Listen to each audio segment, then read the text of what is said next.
Hi everyone and welcome, this is the Apostate Prophet. As we all, especially the followers of Islam, know, the Quran is the unchanged, perfect, eternal, and infallible word of Allah. Allah is almighty, all-knowing, and free of any flaw.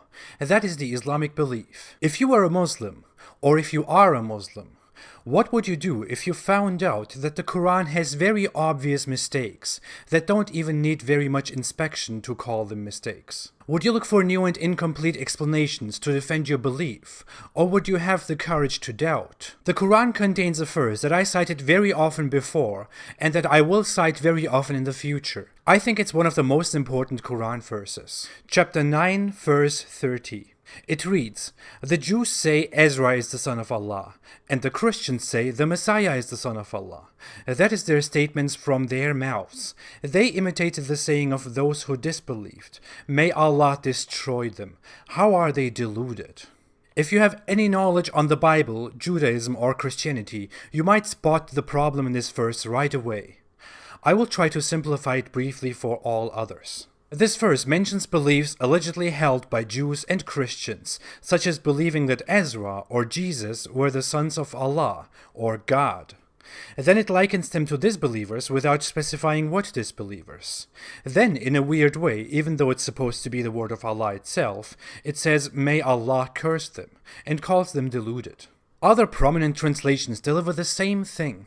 Only the cursing and deluded part differ slightly, but the message remains: Christians and Jews are deluded. Sincerely, Almighty Dude of Religion of Tolerance. According to Islamic belief, Allah is the same God of the Jews and the Christians, the God of the Bible.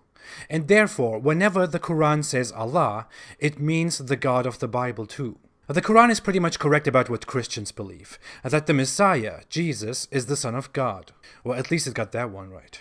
What it is not correct about at all is the first part of the verse, that Jews say Ezra is the son of Allah. This verse confuses everyone, even Muslims. So much that you can see Muslims online asking what this Quran verse is and what we are supposed to do with the weird information given in this Quran verse. The confusion is very well justified. Jews believe in the one God of the Bible.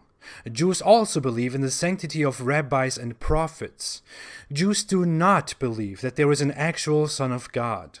According to biblical beliefs, Ezra is only a priest, an important one since he played a big role in restoring the law and initiating a lot of old and current Jewish practices. In some Jewish traditions, he was held higher than in others and seen equal to Moses. But no credible proof at all shows us any Jewish sect that ever idolized Ezra or thought that he was of any supernatural nature. So the Quran verse says Jews, not many Jews or some Jews. It says Jews. Apparently Muhammad wanted to make a Quran verse that blasts both Christians and Jews, because the former verse declares war on Christians and Jews, but he didn't really figure out what Jews actually believe in, so he just made something up. No one would notice, right? This can be seen as a clear mistake and ignorance on Allah's part, since the Quran is supposed to be the perfect and direct word of God, of Allah.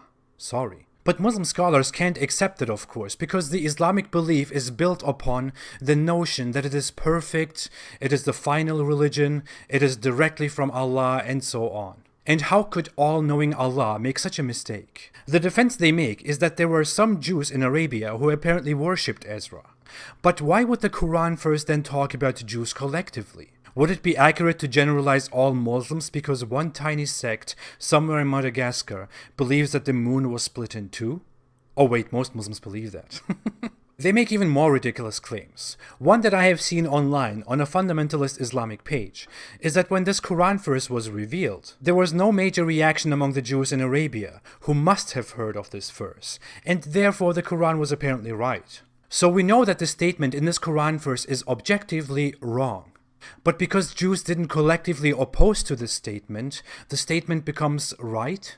That's like me saying Allah doesn't exist. If no Muslim comes to me and objects to my statement, it means that it's universally correct that Allah does not exist. That's how Allah's and Muhammad's logic work, apparently, according to those Islamic scholars. A third claim, made by respected early scholar al-Mawardi, was just like the second one, but also shamelessly claimed that because Jews didn't object to this verse collectively, it was right and it was attributed to all Jews, and all Jews shared the sin of the statement.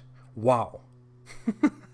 In this case, if I say that Muslims are terrorists, and no Muslim finds me and makes an objection to that, that means that all Muslims are terrorists? And they need to be judged accordingly? This is not an exaggerated comparison. If you think about the revelation of the Quran, it was not a book that was written and sent to all people over the world. It was just spoken by a loony merchant in Arabia, and turned into a book only after Muhammad's death. I'm sure if 50 Jews came and objected to Muhammad saying such a wrong thing, we would have never learned of that, because all sources about the beginnings of Islam are Islamic sources. Another explanation that non-Muslims think of, which sounds reasonable to me too, is that Muhammad just had a huge misunderstanding here. In Jewish tradition, the title Son of God or Child of God was used as a title of honor and piety. If someone was very pious, respected, and good, they would be called Son of God by the regular Jews. That was just a Jewish way of speaking. It didn't mean literally that this person is the offspring of God. Similarly, Jews and many Christians call themselves children of God. That doesn't mean they are all God's semen walking around on earth. It just means they belong to God. Muhammad apparently heard that and didn't even know what Jews mean when they say such things. He just made up his opinion, a wrong opinion, and sold it as Allah's divine message. A horribly embarrassing and wrong one. As said, we have no credible evidence at all to prove that any Jewish tribe ever held such a belief that Ezra was the son of God. Muslims try to explain nowadays that some did, but there is no source to that. There is no evidence. And why would we trust Islamic scholars? Islamic scholars try everything to defend Islam. Truth is not their objective. Islam is. There is no proof, but even if some Jews had had such a belief, one must be completely hypocritical to claim that this Quran verse is totally correct, because some Jews somewhere in Arabia, like a 0.0000001% of Jews, had such a belief at some point. Also, claiming that Jews believed in such a thing, that Ezra was the son of God, is like claiming that some Muslims believed that Muhammad was the adopted, disliked, disabled son of God, of Allah. Lastly, if we were to examine if the Quran verse is just using a confusing language, we could make all of this much easier. We can find the same allegation in an authentic hadith about the Day of Judgment. Some companion of Muhammad asks him about the Day of Judgment. Then Muhammad goes on and explains what happens to Christians and Jews first.